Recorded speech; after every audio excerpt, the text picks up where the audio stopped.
Assalamualaikum warahmatullahi wabarakatuh. Sebelum menonton video saya, mohon untuk berkenan mensubscribe channel saya. Semoga diberikan rezeki yang melimpah, bahagia, sejahtera selama-lamanya. Amin.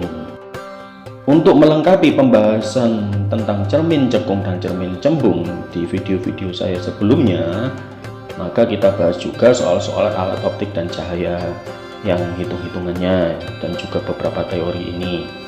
Ini ada 6 soal ya totalnya, 6 soal. Oke, sekarang nomor 1.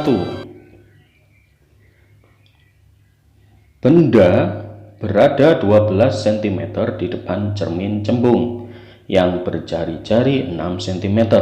Sifat bayangan yang dihasilkan adalah, mula-mula kalau jarak berada ini berarti jarak, berarti menggunakan, terus ini ada jari-jari. Oh, jari-jari ini untuk mencari F ya. Kita tuliskan dulu rumus jaraknya. Cuma hubungan antara jarak dan titik fokus.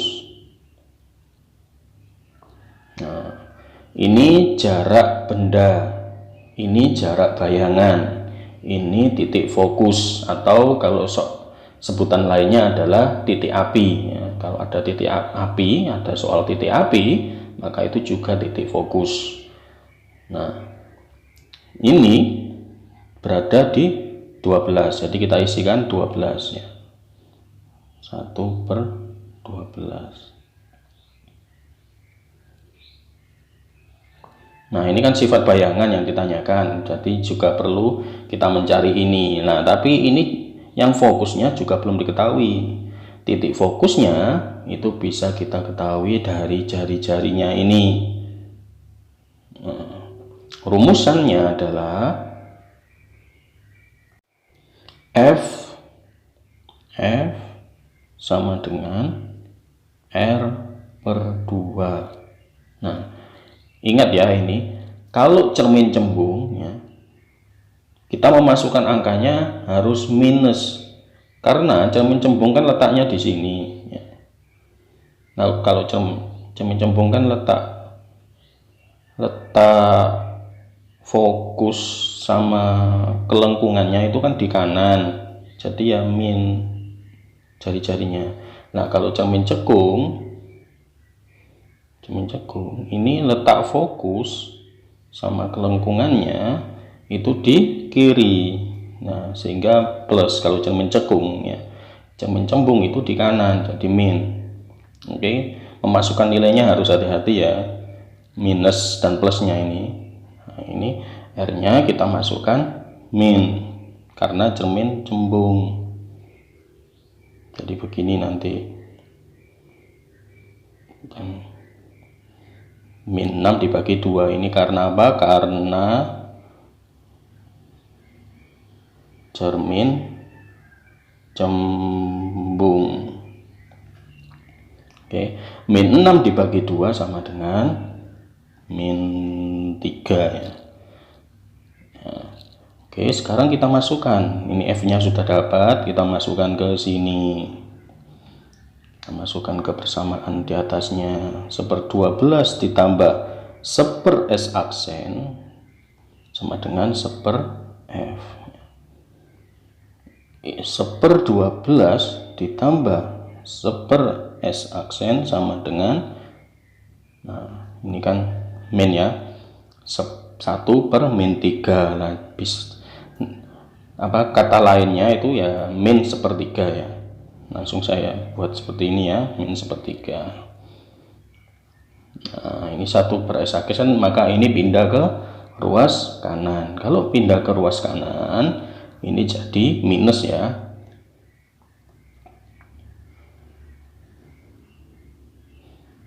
Ya, 1/s aksen sama dengan, saya ulangi lagi, ini pindah ke ruas kanan jadi minus ya, tapi ya min 1/3 ditambah minus tadi min 1/12. Oke, dibagi. Nah, karena 12 ini bisa dibagi 3, ya kita tulis 12-nya saja ya. Tidak perlu mencari KPK-nya lagi. Nah, 12 dibagi 3 itu 4. 4 dikalikan min 1, min 4. Min 4, terus 12 dibagi 12 itu 1. 1 dikalikan min 1, min 1. Jadi 1/s aksen sama dengan min 5/12. Nah, ini tinggal dibalik saja. Ini S aksennya adalah 12/1/5, 12 per min 5 atau min 12/5. Nah, kenapa ya? Ini kalau dikalikan sila kan 12 kali 1, terus S aksen kali min 5 ya. Maka S aksennya adalah 12 per min 5. Maka X aksen adalah 12 min 5 sama dengan 12 dibagi min 5 berapa kalau pakai porokabit? Min 2,4 ya. Langsung saja, saya tidak menghitung porokabitnya, dihitung sendiri ya. Ini sentimeter ya, sentimeter. Nah, tanda min ini, min 24 ini berarti maya. Langsung saja maya, ini jawabannya kan, karena ini beda semua ya, jadi langsung jawab C. Minus ini lambangnya adalah maya. Kalau hasilnya plus itu nyata, karena ini hasilnya minus maka maya ya. Oke, yang C ya pilihannya. Nah, untuk mengetahui tegak atau tidaknya ya, kita perlu memakai rumus M pembesarannya. Ini sebagai tambahan saja. Tegak ini dibuktikan dengan apa ya? Pakai rumus pembesaran, itu H aksen dibagi H. Nah, ini juga sama dengan min S aksen per S. Nah, ini perlu dihafalkan rumusnya ya, karena fisika itu harus hafal rumus. Nah, karena tidak diketahui tingginya ya, tidak ada data ketinggian, maka kita pakai data jarak. S ini kan jarak. Nah, jarak bendanya itu 12, yang S ini kita isikan ya, min 12 lah. S aksennya sudah ketemu ini ya, S aksennya sudah ketemu, min 2,4.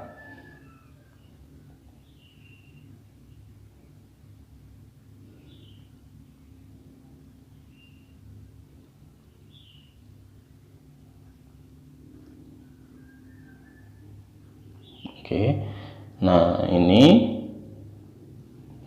min ketemu min jadi plus ya, min ketemu min ya jadi plus. Kan ini sebenarnya anggap saja ini min 1 kali min 2,4 itu 2,4. Nah, ini juga bisa jadi begini dibagi 12. Nah, kalau bingung ini bisa kita jadikan 24 kali 10 pangkat min 1. Saya biasanya seperti ini. 24 dibagi 12 itu 22 dikalikan 0,1, 0,2. Ya, ini pembesarannya. Nah, ini tegak.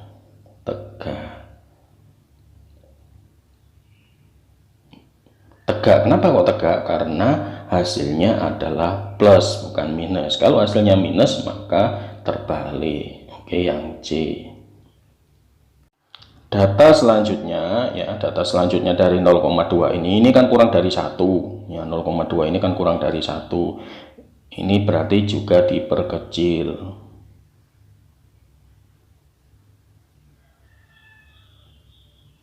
ya.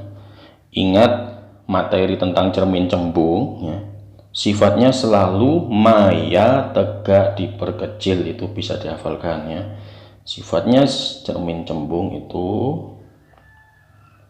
maya tegak diperkecil. Itu buka kembali video saya tentang cermin cembung.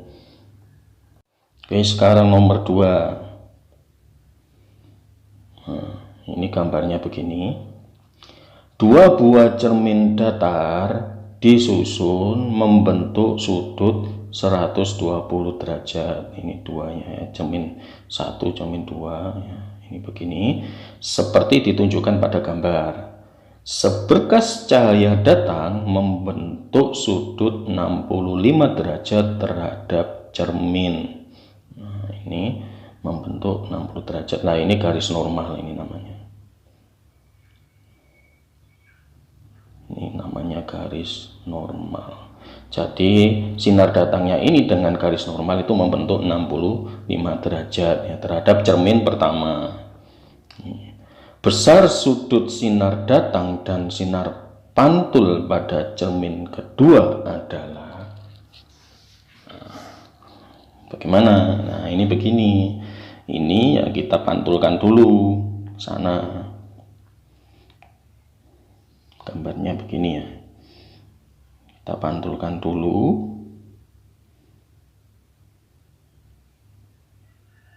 Ya, ini. Terus akhirnya dia mantul.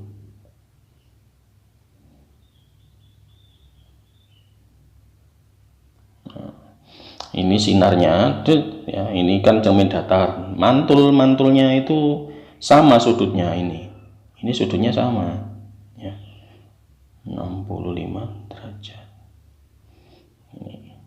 Jadi antara garis normal dan sinar pantulnya ini sama juga dengan ini.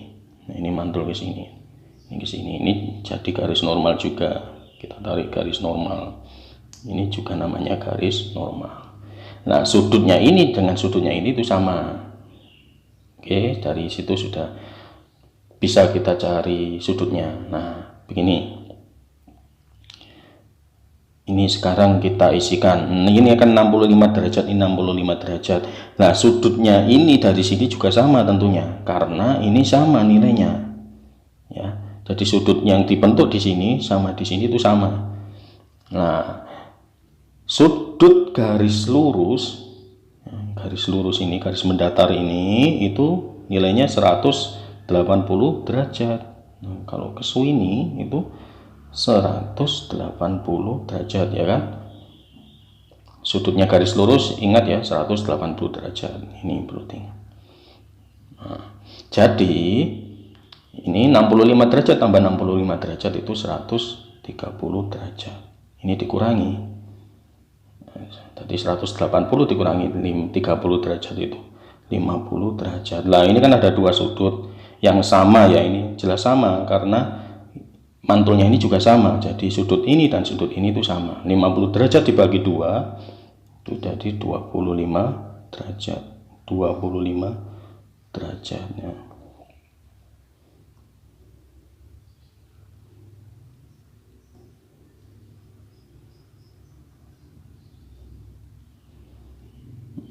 Ini 25 derajat.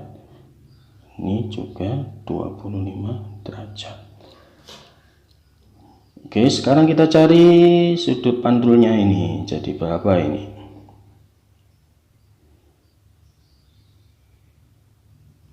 Nah, ini kan, ini lihat ini.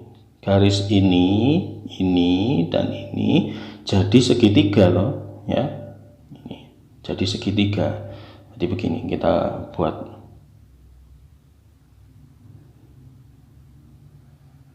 Nah, ini jadi segitiga, sininya 120 derajat, yang sini 25 derajat. Nah, satu segitiga penuh ini berapa? 180 derajat juga. Ini sudut penuh, seluruhnya 180 derajat. Nah, sudut ini ya jadi 120 derajat ditambah 125 derajat, terus 185 derajat ini dijumlahkan dengan dikurangi dengan penjumlahan ini. Oke, jadi 180 derajat dikurangi 120 derajat dikurangi 25 derajat. 120 derajat di min 120 derajat dikurangi min 25 derajat itu 145 derajat ya. Min ditambah min ya, min ketemu min dan min lagi itu kan jadi utangnya tambah banyak ya kan, jadi min 145 derajat. 180 derajat dikurangi 145 derajat itu 35 derajat. Nah, ini bisa kita isikan di sini.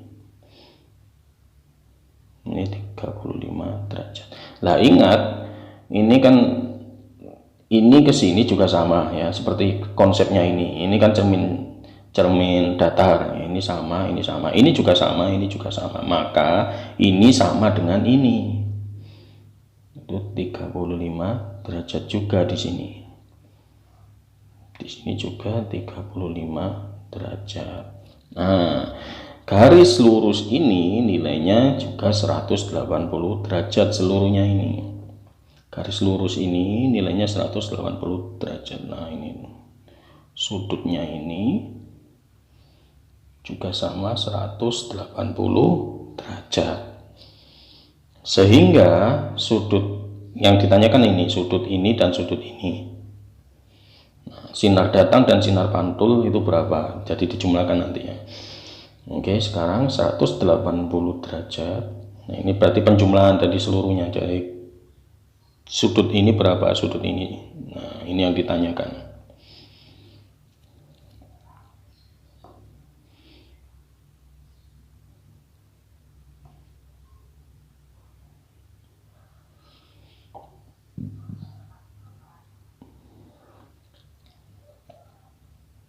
Nah, ini yang ditanyakan, sudut ini. Sudut ini berapa? Nah, sudut yang ini ya. Jadi 180 derajat dikurangi 35 derajat ditambah 35 derajat.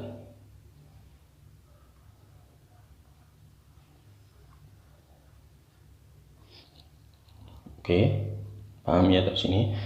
Jadi 180 derajat saya pindahkan ke sini ya, hitungannya 35 derajat ditambah 35 derajat itu 70 derajat. 180 derajat dikurangi 70 derajat sama dengan 110 derajat. Jawabannya yang B.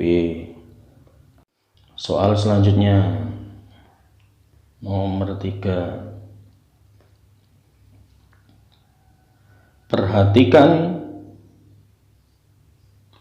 Perhatikan gambar pembentukan bayangan pada mata ini ya.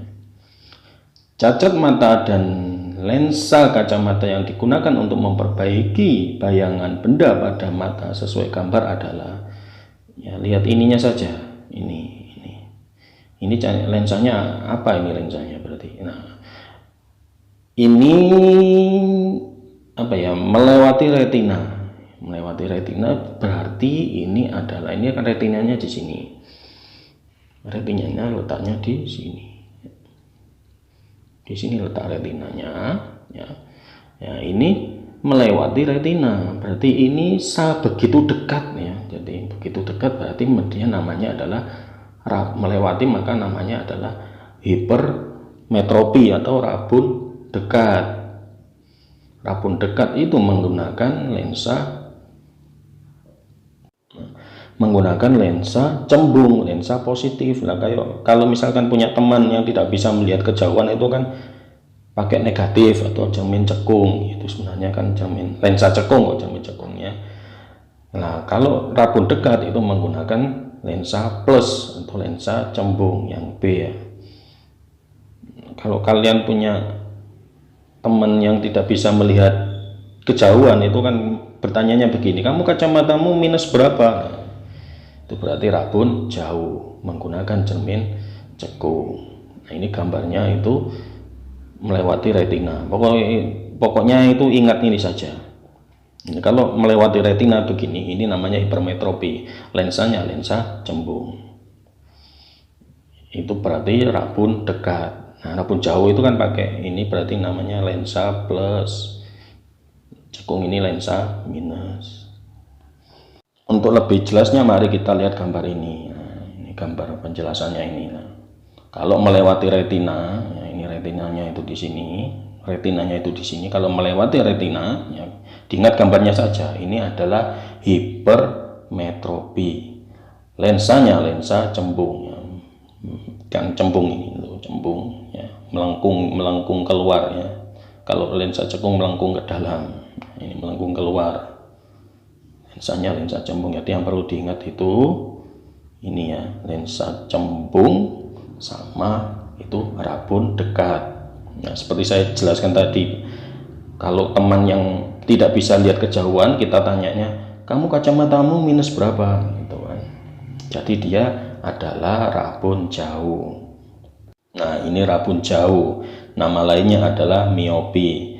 Rabun dekat tadi ya sudah saya katakan, yaitu hipermetropi. Rabun jauh itu miopi. Nah, gambarnya seperti ini. Ini melebar begini. Ada perbedaannya kok.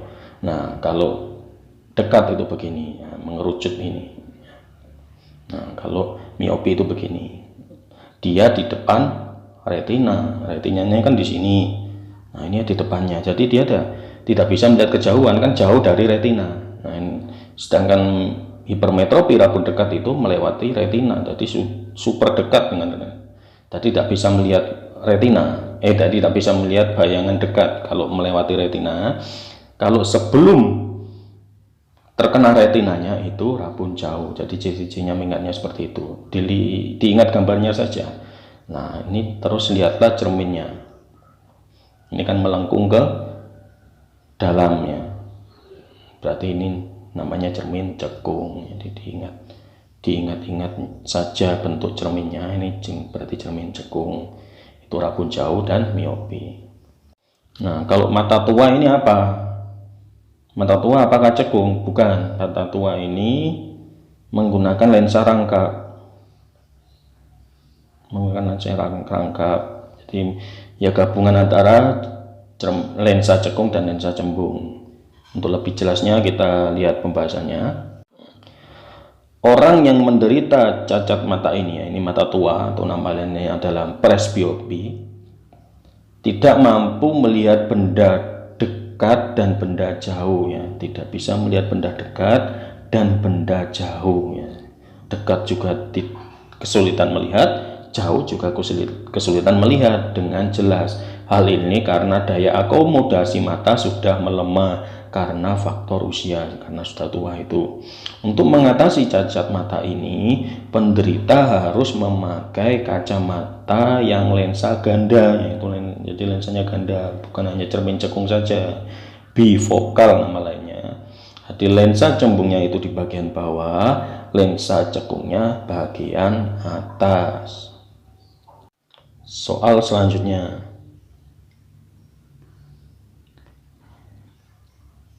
4, ya. Benda setinggi 5 cm diletakkan pada jarak 30 cm di depan cermin cekung yang jarak fokusnya 5 cm.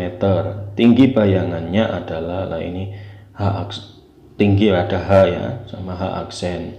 Ini juga ada jarak. Mula-mula ya kita hitung lagi rumus jarak dan fokus, ya.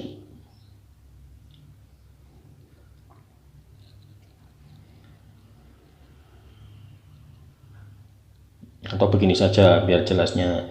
Nah, M itu kan H aksen per H. Nah, yang ditanyakan adalah tinggi bayangannya. Nah, ini bagaimana ini, ya, kan tidak tahu ini pembesarannya, tidak ada datanya. Datanya bisa dicari dengan mencari S aksennya dulu. Kan rumusnya selanjutnya kan begini. Rumus selanjutnya, H aksen dibagi H di per H sama dengan min S aksen per S, seperti yang soal nomor 1 tadi. Oke, jadi kita cari S aksennya dulu.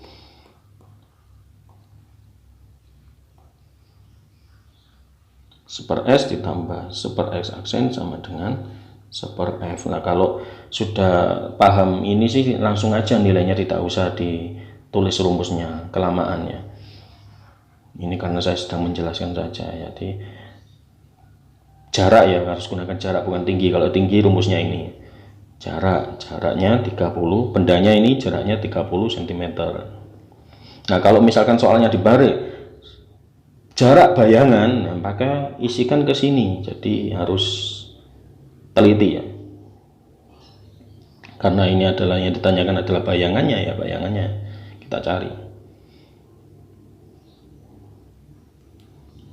Titik fokusnya adalah 5. Ingat titik fokus itu juga titik api ya, jarak fokusnya itu nama lainnya titik api. Nah kalau misalkan jarak titik api 5 cm itu juga sama, isikan di titik fokus. Ini nama lainnya adalah titik api. Nah, seper X aksen adalah ya, ini pindah ke ruas kanan, jadi minus 1/5 minus 1/30. Karena 30 merupakan kelepatan 5, tidak usah ya dicari KPK-nya lagi. 30 dibagi 5 itu 6, 6 kalikan 1, 6. Nah ini lambangnya min ya, dikurang, ditulis saja 30 dibagi 30, 1 kali 1, 1. Dan 6 dikurangi 1, 5. 5/30. Nah, 1 per S aksen itu 5/30. Maka S aksen sama dengan 30/5. Tidak saya ulangi lagi, lihat di nomor 1 tadi ya, dibalik aja langsung.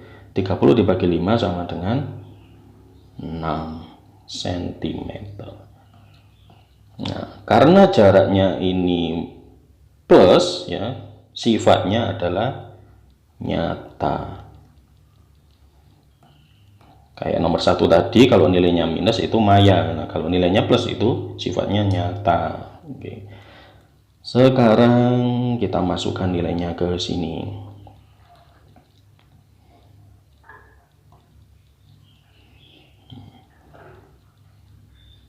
Kita gunakan H aksen ini, kita gunakan ini ya.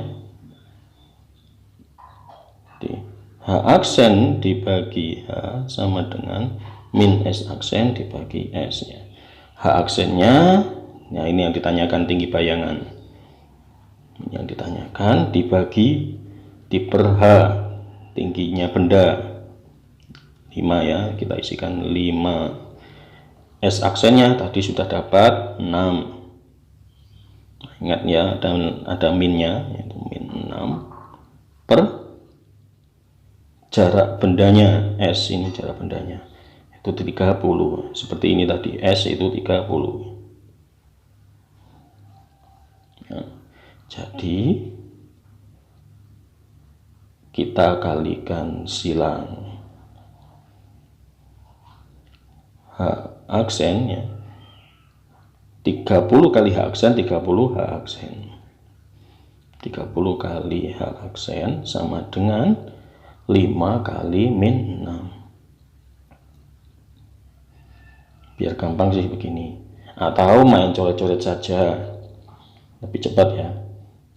Saya jelaskan begini saja kalau nggak paham, biar lebih cepat. Kalau tidak paham gunakan seperti itu, kalau pengen lebih cepat ya main coret-coret. Ini bisa kita sederhanakan ya,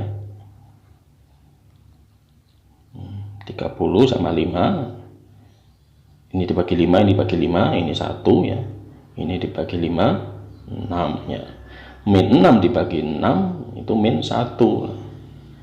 H aksen dibagi 1 itu H aksen, min 6 dibagi 6 min 1. Nah, kalau ketinggiannya min 1 begini berarti kan jungkir ke bawah, itu berarti terbalik sifatnya.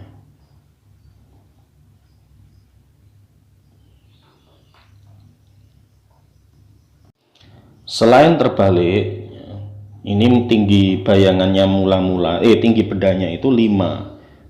Terus tinggi bayangannya jadi 1 saja, ini min 1 ya. Perhatikan ini. Minnya ini hanya menyiratkan bahwa ini terbalik.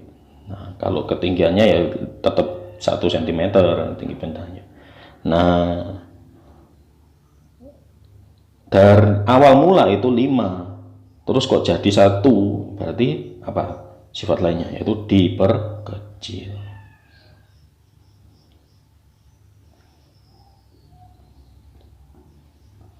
Dari 5 menjadi 1. Oke, sekarang soal selanjutnya.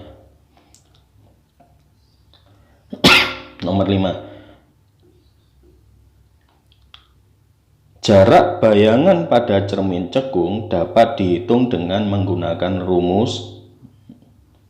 Nah, ini tinggal kita rubah saja kok rumusnya. Mudah sekali. 1/S ditambah 1/S aksen sama dengan 1/F. Ini berarti soal merubah rumus. Jarak bayangan, kita yang ditarik adalah 1/S aksen ini. Cuman tidak ada angkanya ini, jadi merubah rumus. 1/S aksen sama dengan yang ditanyakan jarak bayangan. Nah, jadi 1/F ya, ini pindah ke ruas kanan jadi minusnya 1/F min 1/S. Jadi 1/X aksen sama dengan, nah ingat ini. Nah, ini kan dicari KPK-nya. Mencari KPK-nya ya bisa juga, karena ini tidak harus kelipatan terkecil, ya bisa dari perkaliannya juga bisa.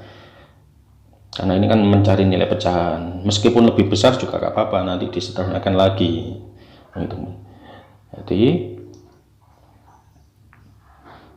S kali F, bisa kan? Dibalik-balik juga gak masalah. F kali S juga boleh. Ya.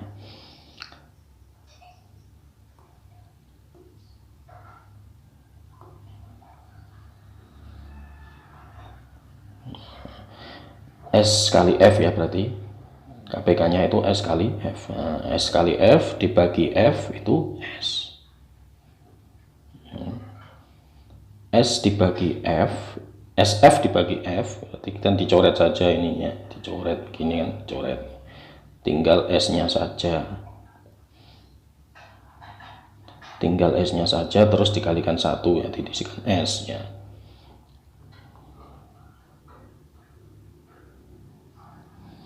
Nah, terus SF dibagi S, jadi tinggal F nya saja ya, S nya habis, min F.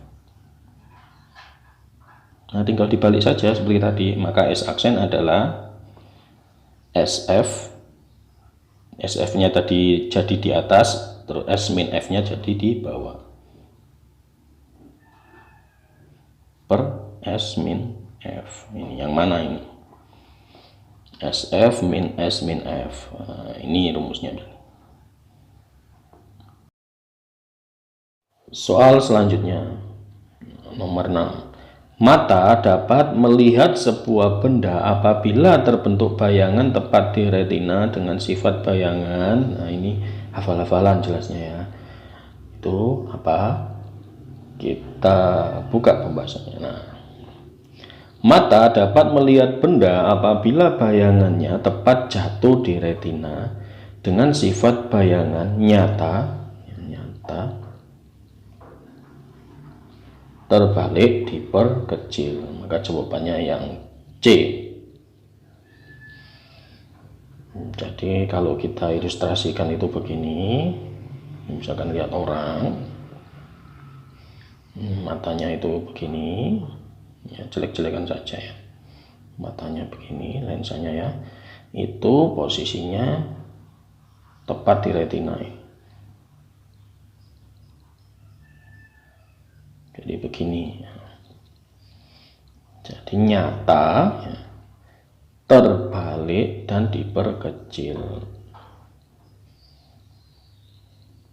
Mohon di subscribe ya. Wassalamualaikum warahmatullahi wabarakatuh.